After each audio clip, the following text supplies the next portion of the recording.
Hello guys, कैसे हो? सब ठीक होंगे। आप सबका स्वागत है मरुजी की क्लास पर।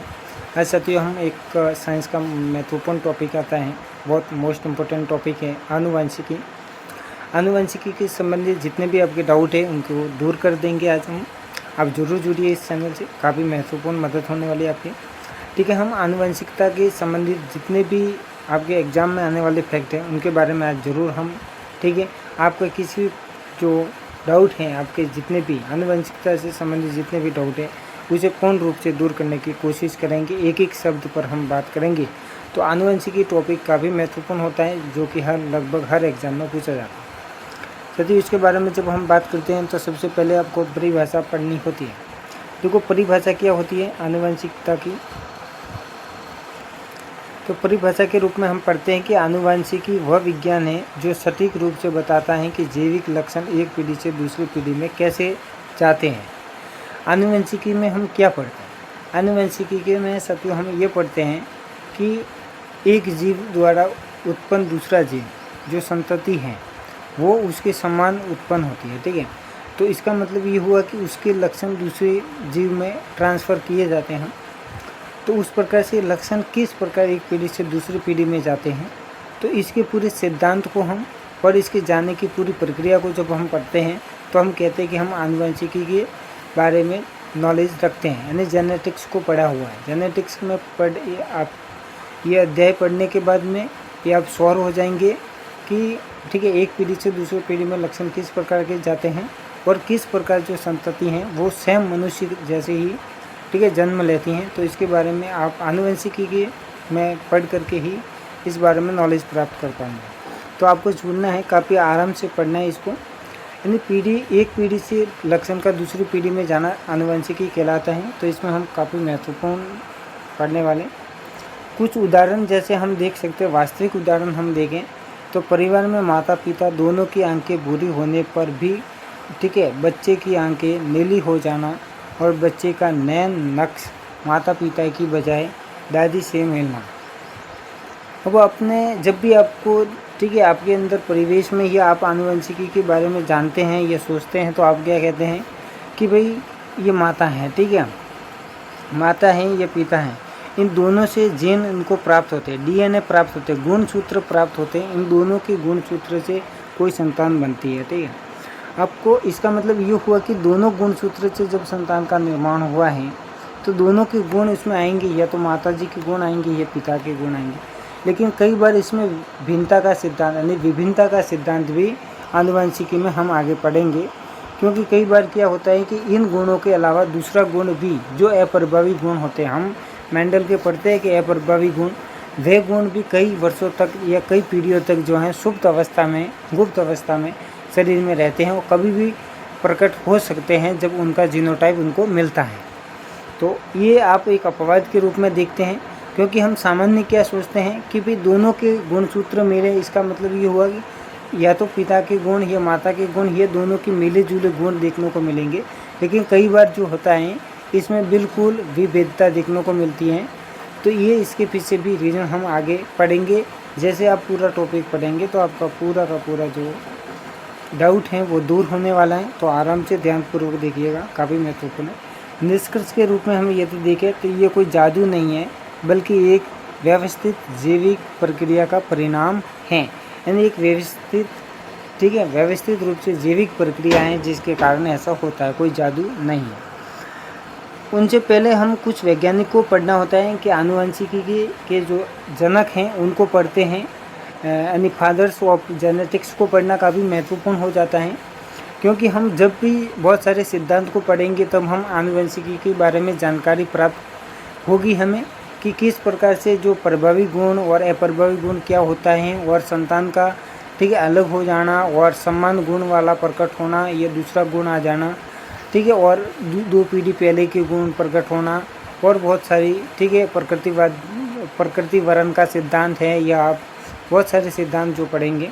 उससे पहले आनुवंशिकी के जनक यानी कुछ आनुवंशिकी से संबंधित, जेनेटिक्स से संबंधित कुछ वैज्ञानिक हैं जिन्होंने अपने कुछ इस क्षेत्र में काफ़ी अधिक काम करके इनसे होने वाले, यानी कि इनके जितने भी इनसे संबंधित नॉलेज हैं उसको लेकर के इन्होंने काफ़ी गहन जो है शोध करके कोई नियम दिए हैं, तो इनको पढ़े बिना हम डायरेक्ट आनुवंशिकी के लक्षण को कैसे पढ़ेंगे, क्योंकि आनुवंशिकता से पढ़ने से पहले हमें आनुवंशिकी के जनकों के बारे में पढ़ना चाहिए। वैसे हम आनुवंशिकी के जनक ग्रेगर जॉन मेंडल को कहते हैं, क्योंकि ग्रेगर जॉन मेंडल ने आनुवंशिकी पर सबसे अधिक काम किया। सबसे अधिक इन्होंने मटर के पौधों के द्वारा प्रयोग किए और एक पीढ़ी से दूसरे पीढ़ी में गुणों का किस प्रकार ट्रांसफ़र होते हैं, इस पर गहन शोध करने का काम जो है ग्रेगर जॉन मेंडल ने किया है। तो कुछ वैज्ञानिक हमें पढ़ना है जो आनुवंशिकी से जुड़े हुए हैं, फिर इनके द्वारा दिए गए नियम हम पढ़ेंगे तो आप भली प्रकार से काफ़ी अच्छाई से इस चीज़ को समझ पाएंगे।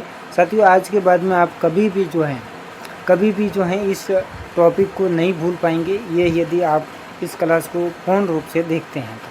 क्योंकि ग्रेगर जॉन मेंडल की बात की जाए तो एक वैज्ञानिक है जिन्होंने आनुवंशिकी पर सबसे अधिक काम किया। जैसे ही आपको आनुवंशिकी से संबंधित कोई प्रश्न परीक्षा पत्र में देखने को मिले तो वहाँ पर आपको ग्रेगर जॉन मेंडल अधिक संभावना के साथ में आंसर करना है।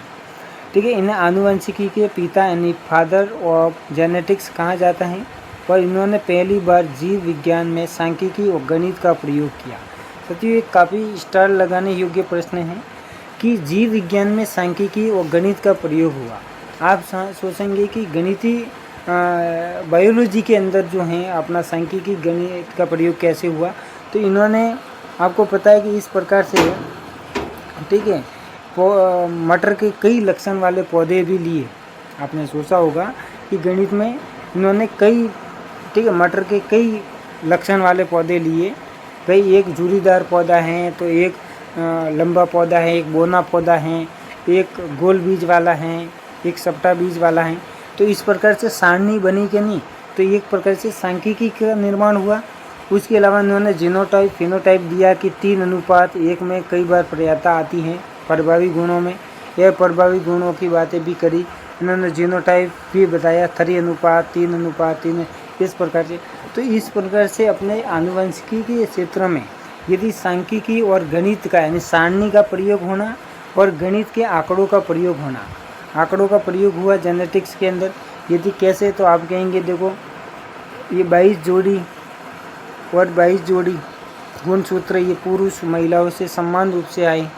उसके बाद में एक्स और ये एक्स वाई, अब इनका मिलना तो पुत्री हैं और इनका मिलना पुत्र हैं।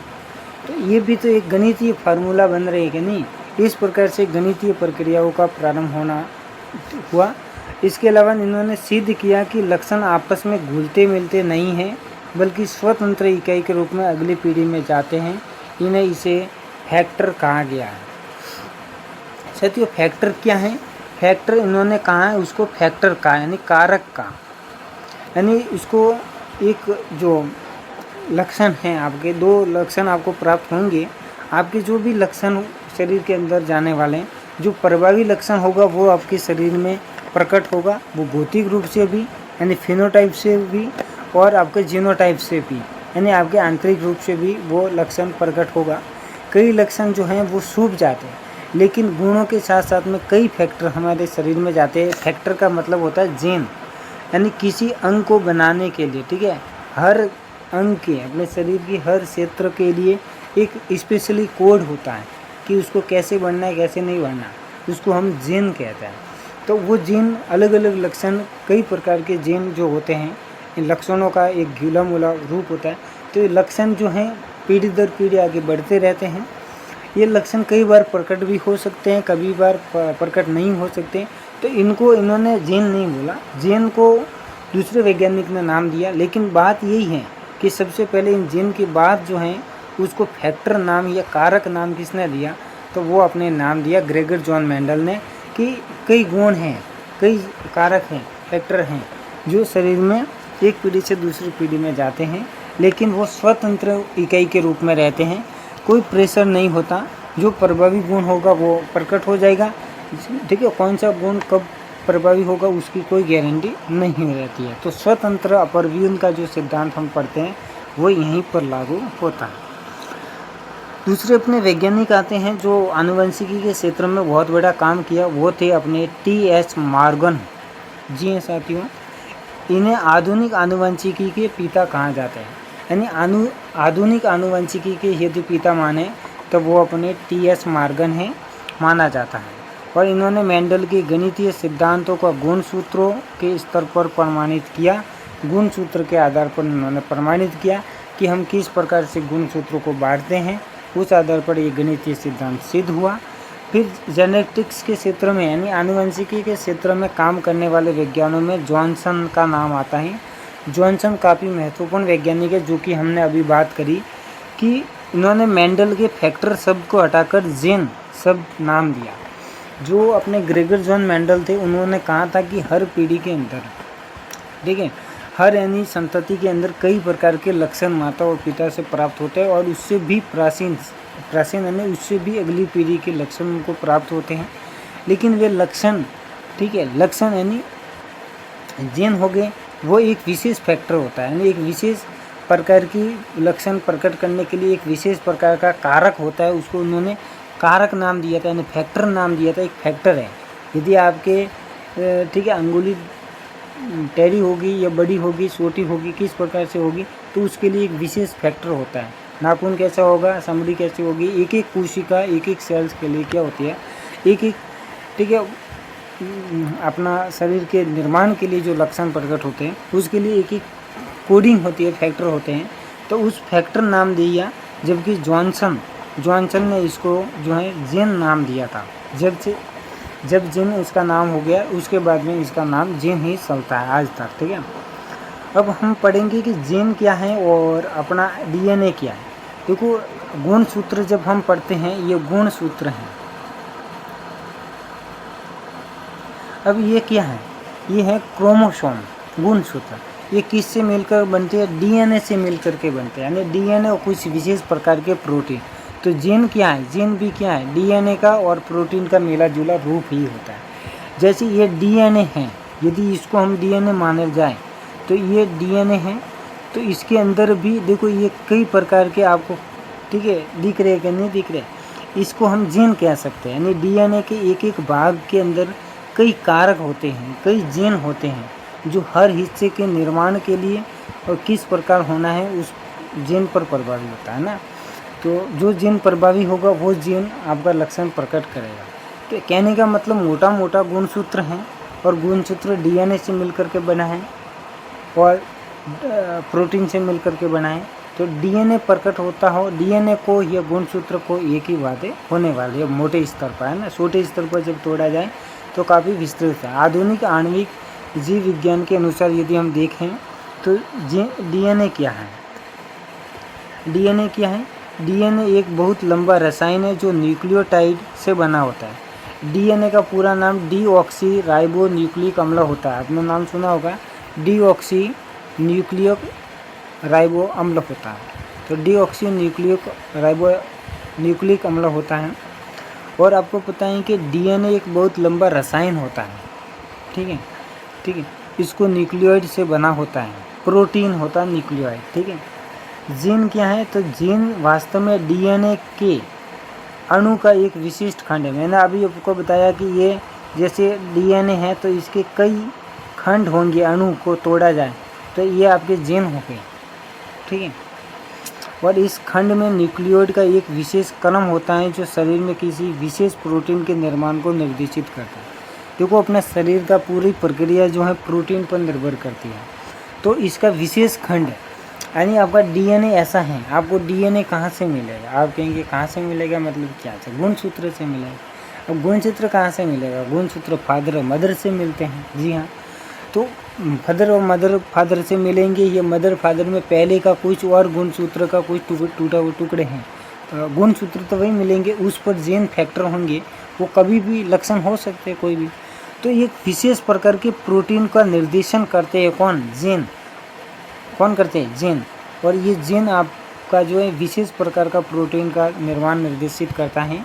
तो आपके लक्षण उस जीन पर निर्भर करेगा कि कौन सी लक्षण प्रभावी और प्रकट होने हैं ना। यदि निष्कर्ष के रूप में यदि हम देखें तो मेंडल ने जिसे भौतिक इकाई यानी फैक्टर माना था, वह वास्तव में डीएनए का मौजूद जीन है। यानी डीएनए पर होते हैं जीन कहाँ होते हैं, तो जीन अपने डीएनए पर मौजूद होते हैं। डीएनए का ही हिस्सा हैं, लेकिन एक विशेष प्रकार के प्रोटीन निर्माण का निर्देशन के लिए कोड होता है, जिसको आप मैसेज कह सकते हैं। एक प्रकार का मैसेज होता है, उसको हम जीन कहते हैं, यानी लक्षण प्रकार। अब लक्षण देखो, एक पीढ़ी से दूसरी पीढ़ी में लक्षण किस प्रकार के जाएंगे, किस प्रकार से नहीं जाएंगे, इस प्रकार की बात मेंडल ने अपने प्रयोग द्वारा करी। मेंडल ने सबसे पहले प्रयोग करा, किस पर प्रयोग किया? मेंडल ने प्रयोग किया मटर के पौधे पर। पहली बात तो आपको ध्यान रखना, मटर के पौधे पर प्रयोग किया था। प्रयोग का विषय है तो मेंडल ने अपने सभी प्रयोग के लिए मटर के पौधे का ही प्रयोग किया है, क्योंकि मटर जो है इस आनुवंशिकता के लिए सुगम से प्राप्त भी हो जाता था उस मेंडल को, और ये ज़्यादा संवेदनशील हैं, ठीक है, ज़्यादा, ठीक है, आनुवंशिकता गुण प्रकट करने के लिए काफ़ी मतलब जल्दी से इस गुण को प्राप्त किया जा सकता है। और इनके बहुत सारी वेरिएंट, ठीक है, इसको हम कह सकते हैं कि इसकी कई किस्म थी।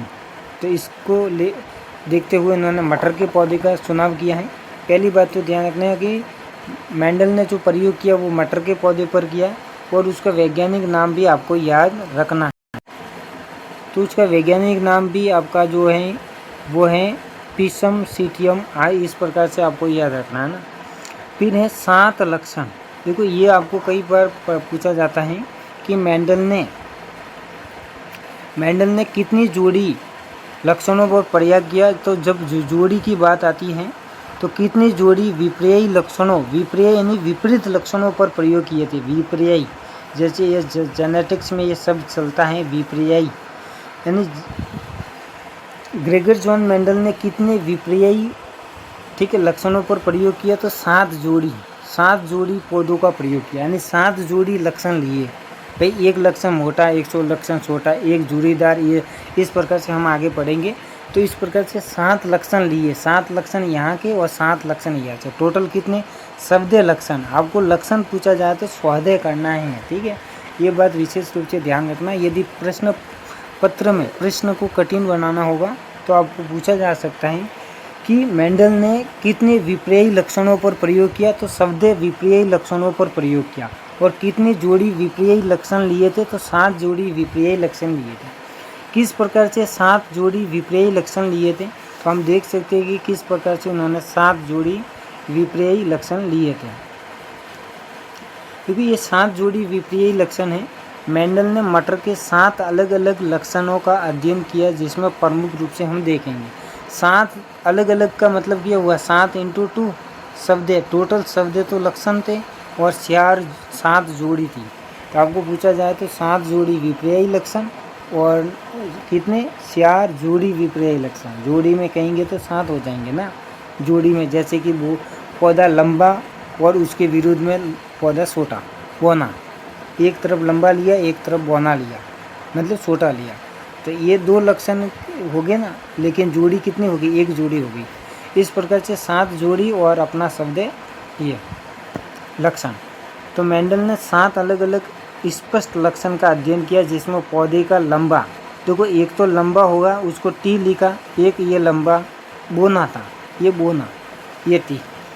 एक इसने बीज का रंग लिया, बीज का रंग हमेशा ध्यान रखना पीला और हरा। बीज का रंग कैसा लिया?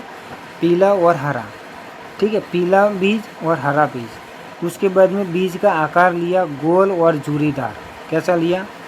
गोल और झुर्रीदार। और इन्होंने पुष्प का रंग भी, जो कि यहाँ पर नहीं बताया गया है। विशेष रूप से आपको 3 बात याद रखनी है कि मेंडल ने जब विपर्ययी लक्षणों पर जब प्रयोग किए तो पौधे कैसे कैसे लिए थे? लंबे और बौने लिए थे। और आपको पूछा जा सकता है बीज का रंग कैसे लिया था? तो बीज का रंग पीला और हरा लिया था। बीज का रंग कैसा लिया था? पीले बीज और हरे बीज। बीज का आकार कैसे थे? गोल बीज थे और झुर्रीदार बीज थी। फलियाँ कैसी थी? तो पीली थी, हरी थी। इस प्रकार से याद रखना, फूली हुई फली और मुरझी हुई फली, इस प्रकार से इन्होंने लिए थे। अलग अलग प्रकार के 7 लक्षण लिए थे। 3 आपको विशेष रूप से ध्यान रखना है। और ऐतिहासिक रूप से बात की जाए, ऐतिहासिक तथ्य पढ़ा जाए तो मेंडल का जीवन काल 1884 तक रहा और उन्नत सूक्ष्मदर्शी न होने के कारण उनके जीवन में उनका ये महान काम बहुत अधिक प्रसिद्ध नहीं हो पाया था। बाद में ये प्रकाशित हुआ। देखो इन्होंने कई प्रयोग किए, अब हम उनके प्रयोग पर बात करते हैं। एक संकर प्रयोग हुआ। एक संकर प्रयोग हुआ जिसको फर्स्ट पीढ़ी में कहते हैं। जब हम एक संकर प्रयोग करेंगे, एक संकर का मतलब क्या होता है, कई विद्यार्थी नहीं समझ पाते। एक संकर का मतलब होता है एक लक्षण, एक लक्षण लिए दोनों पीढ़ी से, दोनों पौधों से एक लक्षण लिया। एक तरफ हमने लंबा लक्षण लिया, लंबा पौधा लिया, लंबा मटर का पौधा लिया, और एक तरफ हमने बौना पौधा लिया। तो लंबा पौधा लिया और बौना पौधा दिया, ये कौन से एक लक्षण लिए। तो इस प्रयोग को हम क्या कहते हैं, एक संकरण प्रयोग कहते हैं। एक संकरण प्रयोग में एक लक्षण लेते हैं, एक लक्षण इस पौधे से और एक लक्षण इस पौधे से, दो लक्षण लिए। ठीक है, कौन कौन से लक्षण लिए थे, एक पौधे से तो हम लिया था लंबा पौधा और एक लक्षण लिया था बौना पौधा। अब इनको दोनों का क्रॉस होगा तो आपको पता है कि यदि पीढ़ी दर पीढ़ी कैसे लक्षण जाते हैं इसका पता चल जाएगा आपको। तो इन्होंने ऐसे प्रयोग किया। ठीक है, मोनोहाइब्रिड क्रॉस कहते हैं। एक संकर जो संकरण होता है इसको इंग्लिश में जो है हम साइंटिफिक भाषा में मोनोहाइब्रिड क्रॉस कहते हैं। जब केवल एक लक्षण जैसे ऊंचाई को ध्यान में रखकर क्रॉस कराया जाता है, एक लक्षण ही लिया जाता है, तो इसको एक संकर संकरण कहते हैं। और जब एक संकर संकरण कराया गया, भाई ये लंबा लिया, लंबे को इन्होंने नाम दिया टी, और एक तरफ ये टी लिया, ठीक है, बोना, इस प्रकार से लिया। तो आप क्या कहेंगे, भाई मनुष्य में भी तो ऐसा होता है, जैसे ये फादर है, ये मदर है, और इसी प्रकार पौधे में भी ये टी एक लंबा है एक छोटा, फादर में भी हो सकता है एक लंबा है टी है। आप कहेंगे देखो दोनों के समान गुण भी जा सकते हैं, ये गुण भी प्रभावी हो सकता है, ये गुण भी प्रभावी हो सकता है, कुछ अलग से गुण भी दिख सकता है, ये बात भी हो सकती है। जब पहली पीढ़ी में इन्होंने प्रयोग किया तो पहली पीढ़ी में क्या होता है वो बात सुनिए। एक शुद्ध लंबे पौधे को टी नाम दिया संकरण, एक शुद्ध बोने पौधे से करवाया। शुद्ध बोना पौधा अलग होता है, एक तो बोना पौधा ऐसा भी होता है, भाई ये भी बोना पौधा है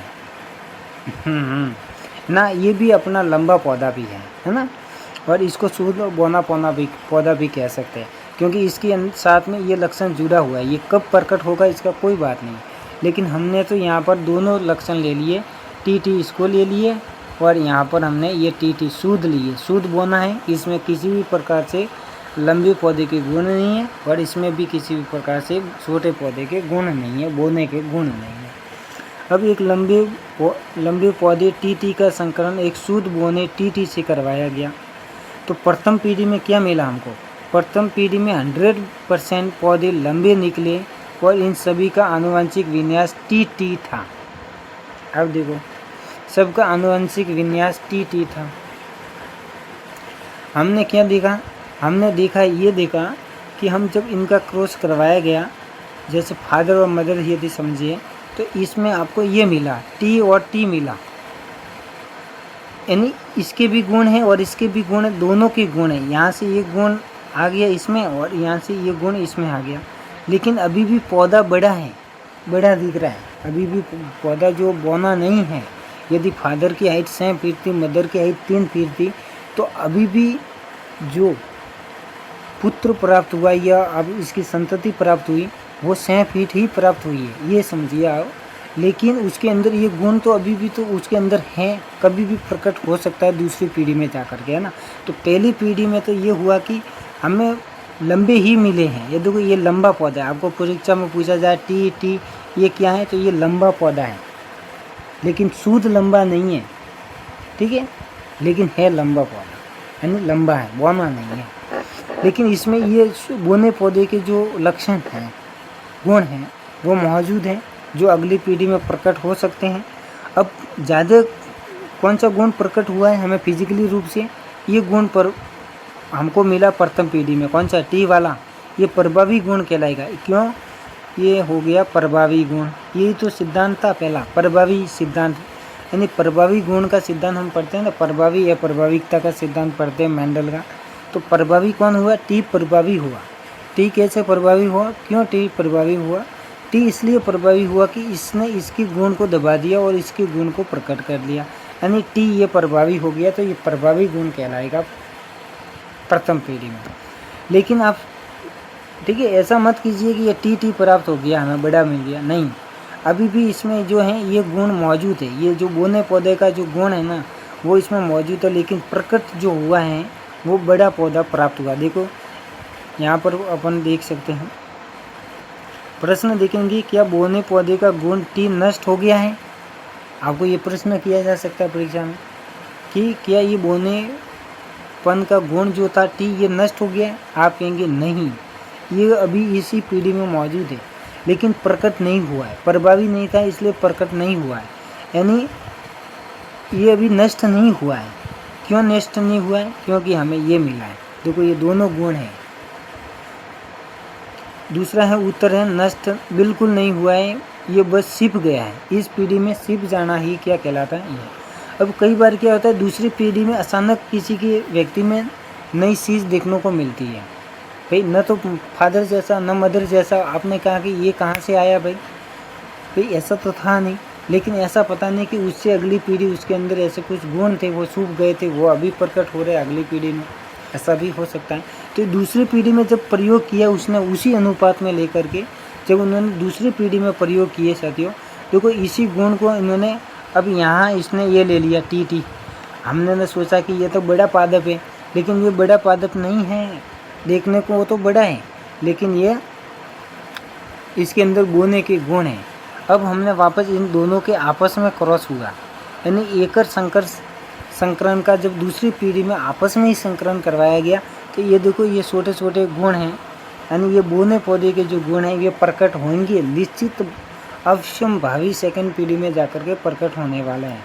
यानी सेकंड पीढ़ी में स्व परागण का मतलब होता है खुद क्रॉसिंग हुई, यानी अलग अलग गुण लेकर के आए। उसी पौधे के पुष्प के साथ में जब संकरण कराया गया स्व परागण, यानी खुद उसी पौधे से, तब हमें प्रथम पीढ़ी में जो ये गुण मिले थे, देखने को तो लंबे थे, लेकिन जेनेटिक्स रूप से, यानी हम देखे जाएँ जीनोटाइप रूप से ये इसके अंदर वो छोटे गुण, बोने पौधे का जो गुण है वो पहले से इसके अंदर मौजूद था।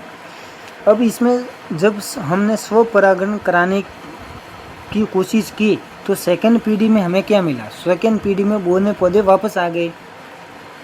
अब इसका मतलब ये हुआ कि सेकंड पीढ़ी में बोने पौधे वापस आए कहाँ से?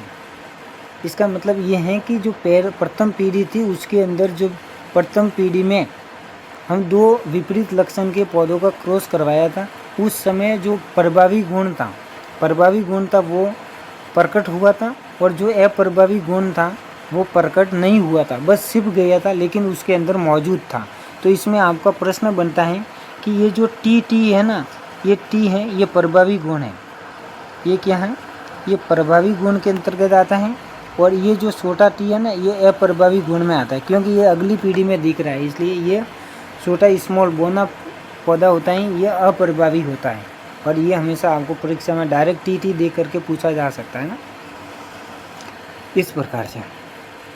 अब अपने फिनोटाइप देखा, फिनोटाइप का यानी जब वो देखने में कैसा मिला, जब सेकंड पीढ़ी में हमने देखा, सेकंड पीढ़ी में जब उनका खुद का क्रॉसिंग हुआ तो हमें ये देखने को मिला, यानी 3 पौधे तो लंबे देखने को मिले और एक बोना पौधा हमको देखने को मिला,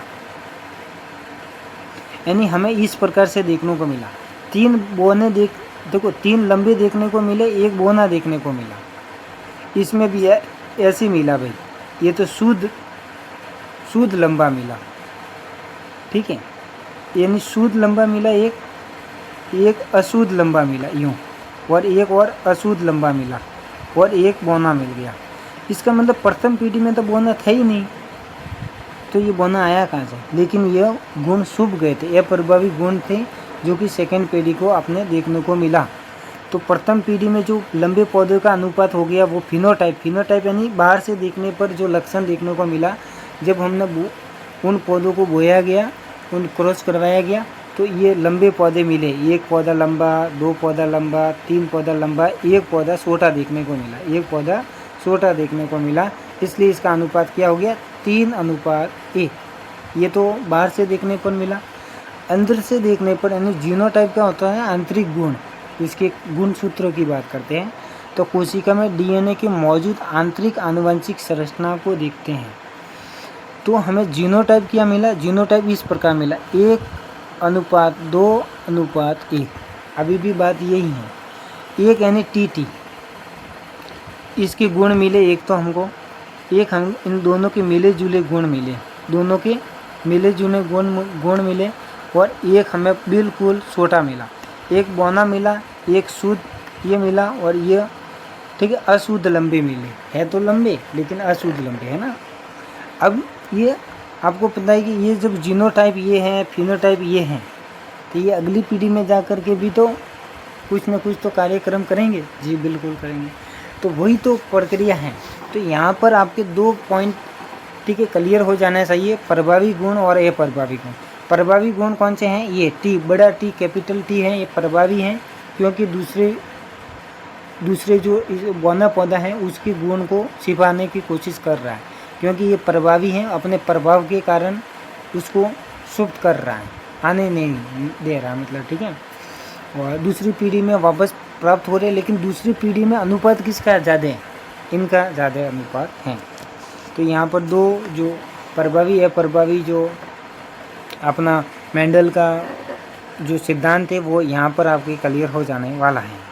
मेंडल ने कुछ नियम दिए, ये इस नियम को पढ़िए, इन्हीं पर आधारित है, क्योंकि मेंडल ने 2 संकरण करवाए। अभी तो हमने 1 संकरण पढ़ा है, 1 संकरण मतलब एक गुण, उसके बाद में इन्होंने द्विगुण संकरण कराया, यानी 1 से 2 से अधिक गुण आपस में लेकर के संकरण कराया, उसको द्विसंकरण कहते हैं। तो प्रभाविता का गुण किस पर आधारित है? एक संकर पर, ये ध्यान रखना है। एक संकर यानी मिक्स करते हैं ना, मिक्स, संकर संकरण, क्रॉस संकरण। तो ये प्रभावी गुण किस पर आधारित है? एक संकर संकरण पर आधारित है। प्रभावी गुण क्या है? ये नियम मोनोहाइब्रिड क्रॉस यानी F1 परिणाम पर आधारित है।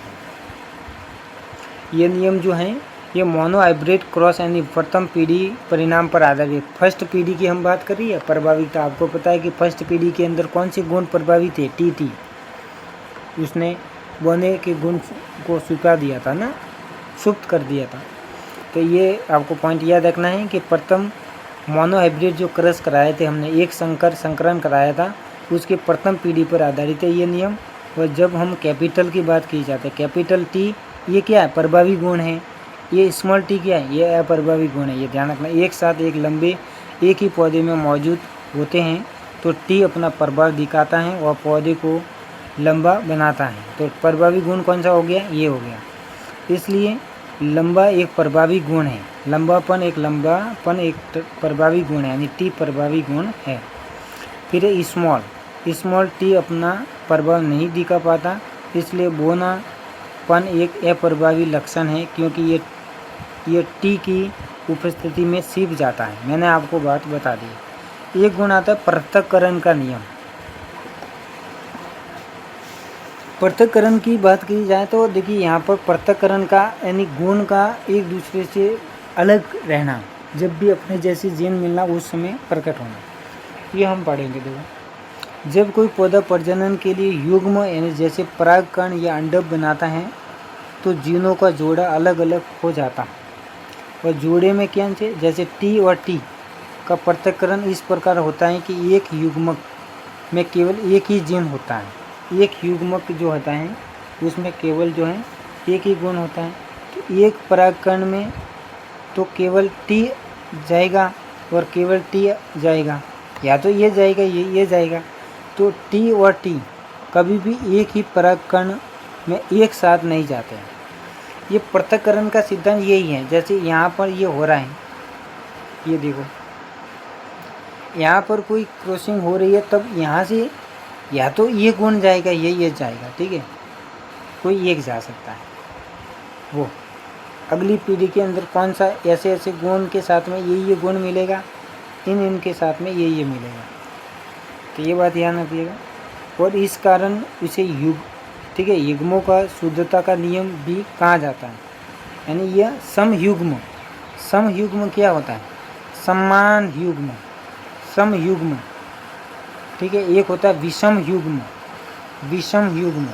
यानी समान गुणों वाले जीन का मिलना और विषम गुण वालों का मिलना। फिर आता है द्विसंकरण कराया था इन्होंने, आपने नाम सुना होगा। 2-3 लक्षण लेकर के जो संकरण हुआ था, इसको हम डाई हाइब्रिड क्रॉस कहते हैं। जब एक ही समय में दो अलग अलग लक्षणों की वंशानुगति एक साथ अध्ययन किया जाता है। मेंडल ने जो प्रयोग किए उसके अंदर मेंडल ने मटर के ऐसे पौधे जिनमें दो लक्षण थे, दो लक्षण को एक साथ लिया। कौन कौन से लक्षण थे? एक तो बीज का आकार, जैसे एक तो ले लिया गोल बीज, ये झूरीदार बीज, ठीक है। अब जब से तो हम क्या कर रहे थे, ये लंबा, ये छोटा, बोना, इसका क्रॉस करवा देते। अब तो हम इसका बीज भी ले लिया और बीज का रंग भी ले लिया, यानी दो लक्षण ले लिए, एक तो आकार ले लिया, एक रंग ले लिया, पीला रंग और हरा रंग बीज का, ठीक है। ये भी पूछा जा सकता है, बीज का रंग कैसा, हरा और पीला, बीज का आकार कैसा, गोल और झूरीदार। अब क्रॉस हुआ, ये द्विसंकरण क्रॉस कहलाएगा, यानी डाई हाइब्रिड क्रॉस कहलाएगा, ठीक है। गोल और पीले बीज, यानी ये देखो ये प्रभावी है, RRYY, यानी ये कैसे हैं, गोल हैं, ये कौन सा है, येलो यानी पीला है। यहाँ पर क्या हो जाएंगे, RR, छोटे RR और छोटे YY, तो ये कैसे हो गए, गोल और पीले बीज। और यहाँ पर क्या है, झूरीदार और हरे बीज, यानी यहाँ पर लिए ना, ये गोल बीज ले लिए, यहाँ पर ले लिए, इस प्रकार से। एक नियम आता है आपका स्वतंत्र अपव्यूहन कानून। बीज के आकार का लक्षण बीज के रंग के लक्षण से पूरी तरह, यानी बीज का जो आकार का लक्षण है वो बीज के रंग के लक्षण से पूरी तरह स्वतंत्र होकर अगली पीढ़ी में जाता है, तो वे आपस में चिपक कर नहीं रहते हैं। अब ऐसा नहीं है कि यहाँ गोल वाला था और गोल के साथ में इसका रंग कैसा था, पीला था। अब पीला झूरीदार के साथ में मिल सकता है, झूरी पीलीदार के साथ में मिल सकता है। इसका मतलब ये हो गया कि ये TT,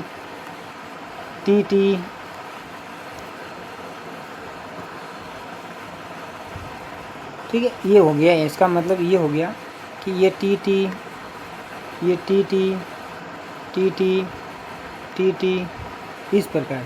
तो ये इसके साथ में मिलेगा, ये इसको ढूंढेगा, ये इसको ढूंढेगा, बड़े वाले को ढूंढेगा, ये इसको ढूंढेगा। इसको कहते हैं स्वतंत्र रूप से हो जाते हैं, आपस में जुड़ करके नहीं रहते। कभी भी किसी की भी साथ में मेंशन हो सकते हैं गुणसूत्र, तो इसको स्वतंत्र अपव्यूहन का, यानी बीज के आकार का लक्षण और बीज के रंग के लक्षण से पूरी तरह स्वतंत्र अगली पीढ़ी में जाता है, वे आपस में चिपक कर नहीं रहते हैं, ठीक है। F2 पीढ़ी का जो फिनोटाइप है वो ये आ गया। अब देखो 9:3:3:3 और 1 होता है, यानी इतने ऐसे हो गए, लंबे और पीले हो जाएंगे, लंबे और पीले हो जाएंगे, इतने लंबे झूरीदार हो जाएंगे, इतने लंबे हरे हो जाएंगे और इतने झूरीदार, इस प्रकार से होने वाला है, अपने अपने हिसाब से आगे जा कर के मिलने वाला है। तो स्वतंत्र अपव्यूहन में हम सेकंड पीढ़ी का फिनोटाइप देखें, कौन सी, सेकंड पीढ़ी का यदि आप फिनोटाइप देखेंगे तो ये आने वाला है। प्रथम पीढ़ी में हमने फिनोटाइप क्या देखा था, 3:1, और उसका जीनोटाइप क्या देखा, 1:2:1:1 देखा था। ये फिनोटाइप था, ये जीनोटाइप था पहली पीढ़ी में। दूसरी पीढ़ी में तो अब गुणसूत्र बदल गए हैं ना, अब तो ऐसा हो गया है TT और TT। अब ये सब थोड़ी होंगे, अब ये भी कितने जोड़े बनाएंगे, ये भी कितने जोड़े बनाएंगे, तो और बढ़ेगा, तो अब ये होने वाला है। अब जो 3 था वो 9 होगा, कुछ लंबे छोड़े होंगे, कुछ झूरीदार होंगे, कुछ पीले वाले होंगे, इस प्रकार से आपको मिलने वाला है। 9 में हमको गोल पीले, अभी भी ये प्रभावी है क्योंकि वहाँ पर भी प्रभावी थे, उनकी गुणसूत्रों की संख्या बढ़ी हुई है, तो यहाँ पर देखो गोल पीले 9 में आने वाला है, यानी दोनों प्रभावी हैं। अब देखो गोल और हरे, अब गोल के साथ में हरा मिल गया, ये स्वतंत्र अपव्यूहन का नियम है, क्योंकि गोल के साथ में कौन सा था, गोल गुण के साथ में कौन सा गुण जुड़ा हुआ है, एक गोल बीज होता है, उसके साथ में पीला गुण जुड़ा हुआ है, लेकिन अभी ये पीला गोल के साथ में हरा गुण जुड़ गया, तो प्रभावी अप्रभावी मिल चुके हैं। यहाँ पर झूरीदार और पीले तो अप्रभावी प्रभावी है, क्योंकि यहाँ पर झूरीदार और हरे तो दोनों अप्रभावी गुण जुड़ गए, ये एक अनुपात में मिलेगा आपको, क्योंकि अभी ये अप्रभावी है, कब जाकर के प्रभावी होगा। इसका मतलब यहाँ पर यदि आपको पूछा जाए तो ये गोल है ना, गोल, जी हाँ गोल, और ये पीला है ना, पीला, तो ये दोनों क्या है, प्रभावी लक्षण है। ये क्या है, प्रभावी लक्षण है। और जूरी द्वार और हरे क्या है, अप्रभावी लक्षण है। बिल्कुल आसान तरीके से। अब देखो ये पीले का यानी गोल के साथ में हरे का मिलना और जूरीदार के साथ में पीले का मिलना, यानी प्रभावी अप्रभावी के साथ में प्रभावी और प्रभावी के साथ में अप्रभावी गुणों का मिलना ही स्वतंत्र कहलाता है। यानी अपने आप में गोल और पीला बीज अगली पीढ़ी में जाएगा तो ये गुणसूत्र जुड़े हुए नहीं होते, जीन जो हम कारक कहते हैं, फैक्टर कहते हैं, जुड़े हुए नहीं होते हैं, स्वतंत्र होते हैं। तो इस बात से हमें तय होता है इसका फिनोटाइप सेकंड पीढ़ी के अंदर काफ़ी महत्वपूर्ण है। फिर आनुवंशिकी की बात की जाए, मानव आनुवंशिकी के अंदर 46 गुणसूत्र होते हैं। आपको पता है कि मनुष्य का शरीर जो है 46 गुणसूत्र से मिलकर के बनता है। इसके अलावा इसमें 22 जोड़ी, यानी ये कितने जोड़ी गुणसूत्र हैं, 23 जोड़ी गुणसूत्र मनुष्य का शरीर बनाने के लिए 23 जोड़ी गुणसूत्र होते हैं, यानी जोड़ी में होते हैं। एक जोड़ी फादर से हैं, एक जोड़ी मदर से हैं, इस प्रकार से। तो एक एक जोड़ी है, एक जोड़ी एक जोड़ी, ठीक है। दोनों जोड़ियों से मिलकर के 4 गुणसूत्र होंगे, लेकिन या दोनों में से कोई एक एक मिलेगा, ये कंडीशन है। तो वैसे कहने को तो कितने गुणसूत्र हैं, 46। जोड़ी कितनी है, 23 जोड़ी है, यानी दो दो, एक जोड़ी में दो दो गुणसूत्र होते हैं। तो 23 और 23 कितना हो गए, 46। और इसमें 22 गुणसूत्र कायिक गुणसूत्र होते हैं, यानी 22 जोड़ी जो गुणसूत्र होते हैं वो कौन से गुणसूत्र होते हैं, 22 जोड़ी जो हैं शरीर बनाने वाले होते हैं। तो एक जोड़ी गुणसूत्र ऐसे होता है जैसे, ठीक है, महिला में ये होता है तो पुरुष में अलग होता है, ये बस ये 23वां गुणसूत्र जिसको हम कह सकते हैं 23वां लास्ट गुणसूत्र होता है। यदि अब इसमें बाकी गुणसूत्र तो महिला और पुरुष दोनों में समान होते हैं, लेकिन ये 23वां गुणसूत्र अलग अलग होता है। देखिएगा, ये XX हैं और ये XY हैं, और ये XX और XY मिल करके देखो, यदि XX मिल गया तो जो है संतति होगी वो पुत्री होगी। कैसी होगी, पुत्री होने वाली है। और यदि ये X और Y का मिलन हो गया तो यहाँ पर पुत्र का जन्म होगा। तो ये लिंग गुणसूत्र कहेंगे, इसको क्या कहेंगे, लिंग गुणसूत्र कहेंगे। लिंग गुणसूत्र क्यों कहेंगे, क्योंकि लिंग, इससे लिंग का पता चलता है कि पुत्र होगा यानी मेल होगा, ये फीमेल होगी। इस बात का तय कौन सा करता है, 23वां गुणसूत्र, यानी लास्टवां गुणसूत्र XX और XY, यानी पुरुष वाला गुणसूत्र जो है ये तय करता है कि, ठीक है, जेंडर क्या होगा। मानव कोशिका की बात यहाँ पर हमने आपको समझा लिया, तो डायरेक्ट पढ़ेंगे, ज़्यादा बात नहीं करेंगे। मानव कोशिका इंसान मटर के पौधे से बहुत अधिक जटिल है। मानव शरीर की हर सामान्य कोशिकाओं में केंद्रक में 46 गुणसूत्र होते हैं, क्रोमोसोम होते हैं। और इन 46 गुणसूत्रों का वर्गीकरण इस प्रकार से कह सकते हैं।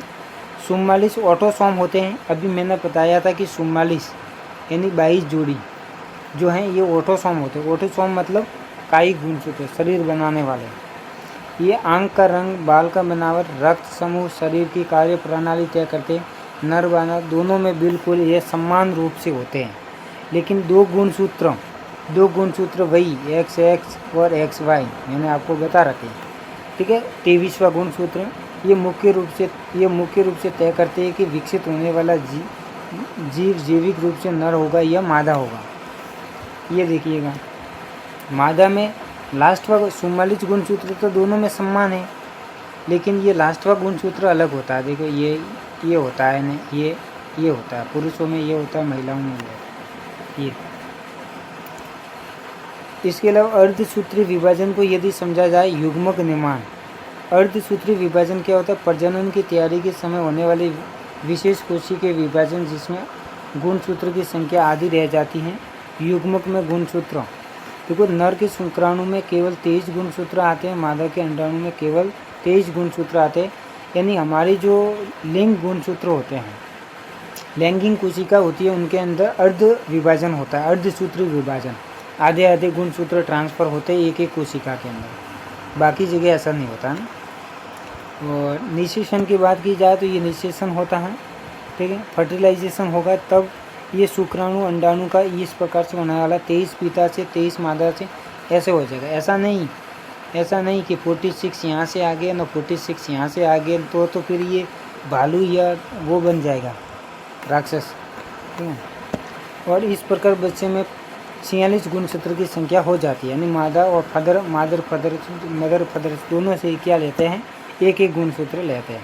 देखो मानव में लिंग का निर्धारण कैसे होता है, तो लिंग निर्धारण की प्रक्रिया पूरी तरह से नर युग्मक यानी शुक्राणु पर निर्भर करती है। वैज्ञानिक कारण की बात की जाए तो हमने देख लिया है कि 22 गुणसूत्र शरीर बनाते हैं और लास्ट गुणसूत्र होता है ये एक्स गुणसूत्र होता है, एक्स होता है महिला में, तो महिला के लिए कोई विकल्प नहीं है। लेकिन नर युग्म की बात की जाए तो इसके अंदर एक अलग गुणसूत्र है। देखिए ये पूरे शरीर में सबसे अलग गुणसूत्र होता है। शुक्राणु में 50% शुक्राणु, ठीक है, ये 22 + X वाले होते हैं और 50% ही शुक्राणु 22 + Y वाले होते हैं। अब ये, ठीक है, कंडीशन के हिसाब से तय होता है कि कौन सा शुक्राणु निषेचन करने वाला है। तो XX और XXY महिलाओं में होता है और पुरुषों में ये Y और XX होता है। अब यहाँ पर यदि XY का मिलना है तो यहाँ पर पुत्र का जन्म होना है, और यदि यहाँ पर देखो मदर से भी X आ गया यानी फादर से भी X आ गया, मदर से भी X आ गया, तो XX हो गया, तो फिर ये क्या बन जाएगी, पुत्री हो जाएगी। आगे उन्नत अध्ययन वंशावली, पूरा हम जेनेटिक्स पढ़ने वाले हैं, काफ़ी महत्वपूर्ण।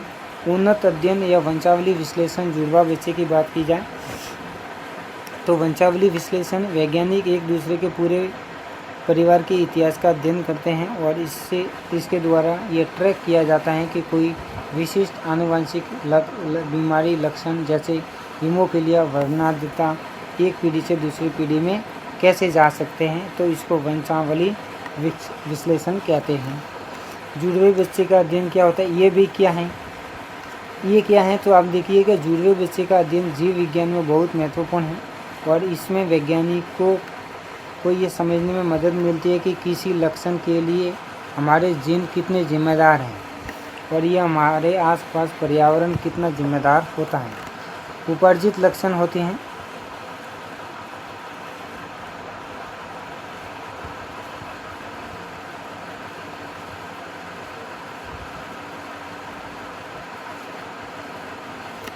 देखो हम साथ ही साथ देख लेते हैं उपार्जित लक्षण वंशागति क्यों नहीं होती है। उपार्जित लक्षण क्या है, वह लक्षण जो कोई जीव अपने जीवन काल में पर्याप्त और अपनी गतिविधि जैसे भारी व्यायाम कर, जिम कर, मांसपेशियां बनाना के कारण अर्जित हो। यानी उपार्जित लक्षण वो कहते हैं कि हम, ठीक है, कोई क्रिकेट सीख गया, ठीक है, किसी ने बहुत बड़ी कसरत करके ये बहुत बड़े कराटे सीख लिए, बहुत बड़ी मांसपेशियां बना दी, कोई बड़ा हो गया, कोई छोटा हो गया, कोई ऐसा हो गया, कोई भालू जैसा हो गया, कोई बंदर जैसा हो गया अपनी ज़िंदगी में। अब ऐसा नहीं कि उसका बालक भी इसी प्रकार का पैदा होगा, ऐसा नहीं होता, क्योंकि हम कोई अपने लक्षण उत्पन्न करते हैं। जैसे मैंने पढ़ना सीख लिया और किसी ने साइकिल चलाना सीख ली, किसी ने मोटरसाइकिल सिखाना सीख ली, तो ये सीख लिया, तो ये लक्षण एक पीढ़ी से दूसरी पीढ़ी में नहीं जाते हैं। जैसे हमने कुछ अर्जित किए हैं लक्षण, तो वह लक्षण जो हैं अगली पीढ़ी में नहीं जाने वाले हैं। यानी उपार्जित लक्षण का वंशानुगत नहीं होता, वंशानुगति नहीं होती है, ये लक्षण अगली पीढ़ी में जाते हैं। विज्ञान स्पष्ट रूप से कहता है बिल्कुल नहीं, ठीक है। और कारण की बात की जाए तो देही बनाम जनन कोशिका, यानी यहाँ पर अलग है भाई, कोशिकाओं में विभेद थोड़ी होता है। जिम जाने, चोट लगने से केवल शरीर के देही कोशिकाओं में बदलाव होता है और इससे जनन कोशिकाओं व शुक्राणु अंडाणु के डीएनए में कोई बदलाव नहीं होता है, क्योंकि अगली पीढ़ी में केवल युग्मक का डीएनए जाता है, इसलिए उपार्जित लक्षण कभी वंशानुगत नहीं होते हैं। जीवन की उत्पत्ति के पुराने विचार, यदि पूर्व रचनावाद की बात की जाए तो इतिहास की पुरानी विचारधारा, विज्ञान का इतिहास हमेशा से इतना स्पष्ट नहीं है। प्राचीन समय में जीवन की उत्पत्ति को लेकर पूर्व रचनावाद का सिद्धांत प्रमुख रूप से था। पूर्व रचनावाद का सिद्धांत क्या कहते हैं कि अरस्तु जैसे विचारकों का मानना है कि अंडाणु और शुक्राणु का संलग्न नहीं होता है। उनका मानना था कि जीव पहले से ही नर शुक्राणु में एक अति सूक्ष्म अवस्था में मौजूद होता है, ऐसी पहले अवधारणाएं थी, ठीक है। और माता के शरीर में उस सूक्ष्म जीव को केवल आकार और पोषण मिलता है, लेकिन ऐसा नहीं था पहले वाला, ठीक है। ये सिद्धांत क्यों विफल है, और उस समय सूक्ष्मदर्शी यानी आविष्कार नहीं हुआ था, और बाद में सूक्ष्मदर्शी ने इसे पूरी तरह से, ठीक है, गलत साबित कर दिया है। इनके कहने का मतलब है कि यही जाता है, पुरुष वाला गुणसूत्र है, और वहाँ जाकर के पनपते हैं। उनको ये पता नहीं कि ये मादर से भी ये है, दोनों का मिलना होता है एक एक का, ये उनको पता नहीं था पहले। तो नई विचारधारा अब जो है अनुजननवाद का जो सिद्धांत आता है, अनुजननवाद का सिद्धांत क्या कहता है कि सूक्ष्मदर्शी के विकास के बाद पूर्व रचनावाद गलत साबित हुआ और अनुजनवाद सामने आया है। और इसके प्रमुख वैज्ञानिक में, ठीक है, वुल्फ का नाम आता है, जिन्होंने, ठीक है, भ्रूण विकास की गहराई से अध्ययन किया है। सिद्धांत के कुछ मुख्य सिद्धांत में बिंदु हैं कि भ्रूण के अंदर जो है, भ्रूण के अंदर अंग है जैसे हृदय, मस्तिष्क, फेफड़ा पहले से ही सूक्ष्म रूप से मौजूद नहीं होते हैं, ऐसा उन्होंने कहा। फिर, ठीक है, शुरुआत में भ्रूण केवल एक समान कोशिकाओं का एक आकारहीन समूह होता है, मतलब यूं एक ऐसा पदार्थ होता है ना। फिर हम कहेंगे समय के साथ एक समान कोशिका विभाजित होती है, संरचनाएं बदलती हैं और धीरे धीरे अलग अलग जटिल अंगों का विकसित होता है। यानी एक कोशिका, दो कोशिका का एक गुंचा बन गया, फिर कोशिका का विभाजन हो गया, और फिर जो जीन में लिखा हुआ है कोड, उसके हिसाब से ये शरीर का पूरे के पूरे अंग बनने वाले हैं। जैविक विकासवाद का सिद्धांत किसने दिया है? तो विकासवाद का सिद्धांत आपको पता है कि चार्ल्स डार्विन है।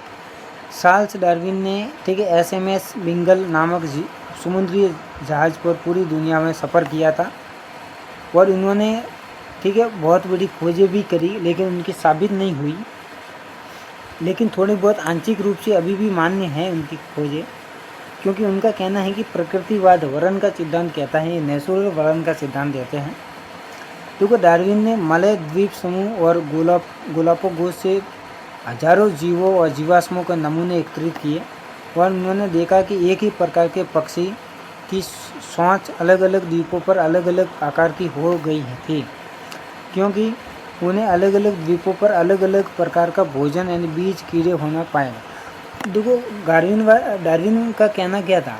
डार्विन का कहना यही था कि प्रकृति वर्ण का सिद्धांत का कहने का ये मतलब था कि भाई वो अपनी पर्यावरण के अनुसार अपने अपने शरीर का ढांचा परिवर्तन कर सकते हैं, ऐसा उनका कहना है। यदि उनके कहने का मतलब ये है कि आपको कठिन परिश्रम आप करते हो तो आगामी संतति जो है आपके कठिन परिश्रम करने वाली जो है उत्पन्न होगी। आप यदि अधिक ज्ञान प्राप्त करते हो तो पश्च वाली संतानों में अधिक ज्ञान प्राप्त होगा। तो ये बात कई मामलों में तो सत्य है, लेकिन पूर्ण रूप से 100% सत्य नहीं है। इन्होंने कुछ उदाहरण भी दिए थे, क्योंकि वर्ष 1859 में अपनी प्रसिद्ध पुस्तक ओरिजिन ऑफ स्पीसीज प्रकाशित की थी, और डार्विन का केंद्रीय विचार प्राकृतिक वर्ण का सिद्धांत यानी नेचुरल सिलेक्शन का सिद्धांत आता है। प्राकृतिक वर्ण का सिद्धांत क्या कहता है कि प्रकृति हमेशा उन जीवों को जीवित रहने का अवसर देती हैं जिनके लक्षण उनके पर्यावरण के अनुकूल होते हैं। हाँ, ये बात तो सही है कि हम, देखो, जिस पर्यावरण के अंदर रहेंगे, यानी हम जिस पर्यावरण के अंदर निवास करते हैं उसके अनुरूप ही हमारा शरीर जन्म भी लेता है, जन्म ना लेता, लेकिन भौतिक रूप से ऐसा होता है कि हम जिस पर्यावरण परिवेश में रहेंगे हमारा शरीर उसके अनुकूल बनने की कोशिश ज़रूर करता है ना। इस जैविक उदाहरण दिए उन्होंने। मान लीजिए एक जंगल में अचानक बहुत अधिक ठंड पड़ने लगती है। जिन जानवरों के पास आनुवंशिक रूप से घने बाल उगाने का लक्षण है होगा वे ठंड सह लेंगे, वह जीवित रहेंगे। जिनके पास घने बाल नहीं होंगे वे मर जाएंगे। तो जीवित जानवर प्रजनन करेंगे तो अपने घने बाल वाले जीन अगली पीढ़ी को देंगे कि हम भी उस दिन ठंड में मर गए थे, तो अगली पीढ़ी में ऐसा जीन उत्पन्न हो जाएगा। जी हाँ साथियों, ये कुछ मामलों में ऐसा होता है, लेकिन 100% ये बात सत्य नहीं है।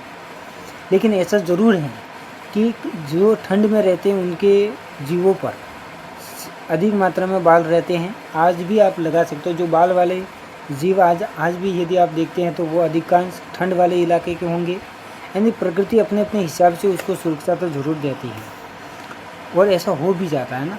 इस तरह प्रकृति ने घने बालों वाले लक्षण का चुनाव किया होगा, इनका कहना यही है। और विकास का भौतिक प्रमाण इन्होंने जीवाश्म में भी बताए हैं। यानी उन्होंने बताया कि विकासवाद केवल वर्तमान जीवों में नहीं दिखता, बल्कि पृथ्वी के इतिहास में दर्ज है। जीवाश्म विकास का सबसे बड़ा भौतिक प्रमाण है। वैज्ञानिक खोज इन्होंने बताई कि जब वैज्ञानिक पृथ्वी की गहराई में खुदाई करते तो उन्हें ऐसे जीवों की हड्डियों के ढांचे मिलते जो आज दुनिया में कई नहीं पाए जाते हैं। कि यह सिद्ध करता है तो ये जीव लाखों साल पहले पृथ्वी पर जीवित था, लेकिन पर्यावरण में आए भारी परिवर्तन के कारण विलुप्त हो गए। तो ये स्पष्ट करता है कि जीवन का स्वरूप हमेशा स्थिर नहीं रहता, बल्कि समय और पर्यावरण के साथ में लगातार बदलता है। फिर हॉर्डी वेनबर्ग का सिद्धांत आता है कि जीव विज्ञान का महाविश्लेषणात्मक सिद्धांत है। इन्होंने ये सिद्धांत 1908 में दिया। हार्डी वेनबर्ग नियम है कि यदि किसी बड़ी आबादी में प्रकृति का कोई दबाव या नया उत्परिवर्तन ठीक है नहीं हो रहा हो तो आबादी में जीन की आवृत्ति पीढ़ी दर पीढ़ी स्थिर रहती है। और आधुनिक जीव विज्ञान का महाविश्लेषण है। अंतर जीव विज्ञान में 3 स्तंभ मिल करके जीवन की पूरी कहानी बताते हैं। देखो, मेंडल की बात की जाए, कोशिका स्तर पर वंशागति का तंत्र, डीएनए, जीन कैसे होते हैं। वह डार्विन बताते हैं कि पर्यावरण के दबाव से उन जीनों में परिवर्तन कैसे होता है, नई प्रजाति बनती है। और हार्डी का कहना है कि इस पूरे विकासात्मक बदलाव को जनसंख्या के स्तर पर एक गणितीय आधार पर प्रदान किया। तो इस प्रकार से आपने सुना, ये पूरा आपका हो गया। ठीक है, आपको सबसे पहले क्या करना है, मोरू जी के चैनल पर इस क्लास की वीडियो को देखने और आगामी परीक्षा में महत्वपूर्ण नोट्स पाने के लिए जुड़े रहना है। और आपको चैनल को जरूर सब्सक्राइब करना है। देखो, ये इसमें बताई गई बात है, लगभग आप कोई भी एग्ज़ाम देंगे तो ये बात निश्चित है कि यदि आप कोई भी एग्ज़ाम दे देते हैं तो जेनेटिक्स से संबंधित यदि आनुवंशिकी के संबंधित प्रश्न है तो वो इससे बाहर जाने वाला नहीं है। 100% काफ़ी गहराई से समझाया गया। ये टॉपिक आपको वापस पढ़ने की ज़रूरत नहीं होने वाली। ऑल द बेस्ट साथियों, आपको लाइक और सब्सक्राइब जरूर करना है यदि वीडियो देखते हैं तो।